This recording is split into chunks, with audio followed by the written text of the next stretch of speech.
Imagine you are the Qianlong Emperor of China in the 18th century. You are at your absolute peak, and your massive military has never failed you. You've just pacified Xinjiang, suppressed your Jinchuan Hill peoples, and you feel downright. Then, in the deep south, some barbarians decide to poke the dragon, all while they are simultaneously busy invading one of your tributary kingdoms. You send your unbeatable armies to crush them.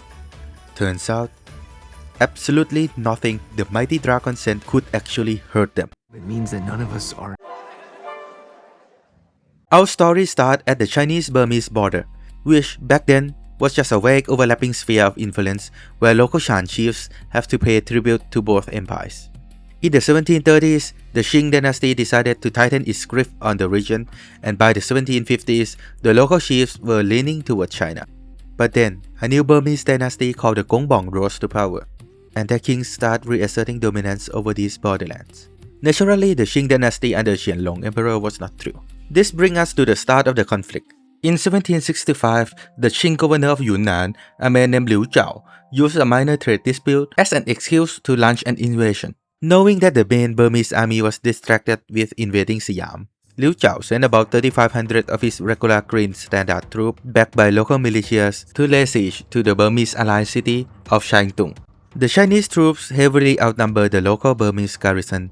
Expecting an easy victory, the Qing cavalry launched a massive confident charge. But then, the Burmese deployed their juggernauts, war elephants.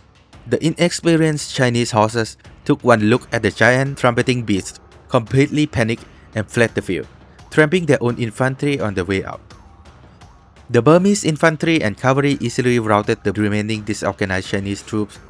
Embarrassed, Governor Liu Zhao tried to cover up the defeat, but the emperor found out and demoted him. Instead of accepting the demotion, Liu Zhao realized he really wasn't cut out for this job, but he could still cut out his own throat with a knife. The Qianlong Emperor was now furious. He appointed a seasoned infantry officer named Yang Yingzhu, who brought in more troops for invasion number 2. Yang was ambitious. He planned to march straight down the Irrawaddy River and place a puppet on the Burmese throne. But the Burmese king, Sin Puchin, was a seasoned commander. He lured the Chinese forces into a trap at a heavily armed stockade called Gongtung Fort. This fort was commanded by Palamintin, an absolute legend of a general who had French gunners operating his artillery. The Qing laid siege to the fort but were completely decimated by a weapon far deadlier than cannonballs: tropical diseases. Cholera, dysentery, and malaria swept through the Chinese camps, with one report stating that 800 out of 1,000 soldiers in a single garrison died of illness. Weakened and starving, the Qing were completely surrounded by Burmese counterattacks and entirely destroyed. So, what did Yang Yingzhu do? He lied. He wrote to the emperor he won the war. The Burmese had suffered 10,000 casualties and that they even started wearing Manchu-style pigtails. The emperor realized the report was completely fake, ordered Yang back to Beijing, and firmly commanded him to make his body temperature reach room temperature.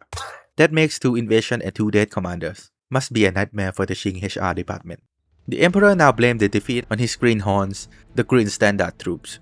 For invasion number 3, he sent in his SEAL Team 6, the elite Manchu 8 banners from northern China, commanded by Ming Rui, the emperor's own son-in-law. This force of 50,000 men was meant to smash the Burmese once and for all. At first, it worked. Ming Rui briskly his way through the mountains and absolutely routed the main Burmese army at the Battle of Kotep. Ming Rui reached within 80 kilometers of the Burmese capital. The royal court panicked and begged King Sin Puchin to flee, but the king scornfully refused, saying he and his brothers would fight the Chinese single-handed if they had to. The king's confidence paid off because Ming Rui had severely overextended his supply lines. A Burmese guerrilla general named Teng Jia Ming Kong, literally nicknamed From the Cloud, began to jump scare the Chinese convoys. Starving, exhausting, and dying from malaria in the furnace-like heat, the elite bannermen were forced to retreat. During their retreat, the Burmese achieved a masterstroke, completely encircling the Qing army at the Battle of Memeo. It was an absolute bloodbath. Some noted that the Burmese soldiers could barely grip their swords because they were too slippery with enemy blood. Out of the 30,000 men in the main army, only a few dozen managed to escape. Ming Rui, severely wounded, refused to return. He cut off his breaded queue, sent it to the emperor as a token of loyalty, and then climbed a tree to visit God. 3 strike, 3 commanders meeting the same end. You really have to admire their commitment to their exit strategies. By 1769, the Qianlong Emperor was experiencing the ultimate sunk cost fallacy. He appointed his most trusted advisor, Fu Heng, who marched in with another 60,000 troops for invasion number 4. Fu Heng used his prep time to study historical war tactics and plan a careful three-pronged attack using both land armies and a massive naval fleet built by carpenters on site. It was a foolproof plan, if anything at all went according to plan. The Qing army meant to protect the ships suddenly retreated, leaving the Chinese navy completely exposed. The Burmese boats casually paddled up and burned the entire Chinese fleet to the waterline. On land, the Qing forces threw themselves at the Gongtung fort, which was still being held by our old friend, Palamintian. But once again, tropical disease hit the Qing camps. Fu Heng himself was struck down by fever, and by December, the Chinese forces were completely surrounded by the Burmese. The Qing command, having lost 20,000 men, asked for peace terms. Now, the Burmese commanders wanted to wipe them out completely. But the Burmese overall commander, Mahathir Hattuya, was a pragmatist. He realized that while Burma was winning battles and losing fewer men, the war would eventually bleed their nation of 4 million people dry long before it dented China's 230 million. And without telling his fearless king, Mahathir Hattuya offers the Chinese a truce. The Treaty of Gongtun was signed, the Chinese melted down their cannons, and the starving Qing soldiers marched silently back home. So, everyone lived happily ever after, right? Like that's ever gonna happen. In Beijing, the Qianlong Emperor was insulted by the treaty that he threw a royal tantrum and completely refused to honor a single word of it. And as a final blow to the Qing HR department, Fu Heng died of malaria shortly after returning home. Meanwhile, in Anwa, King Sinpuyushin wasn't exactly handing out medals either.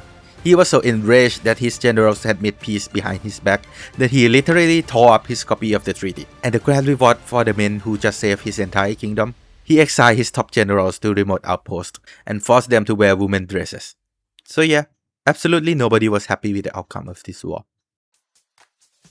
Except Siam, who used this opportunity to gather under a new dynasty and regain independence.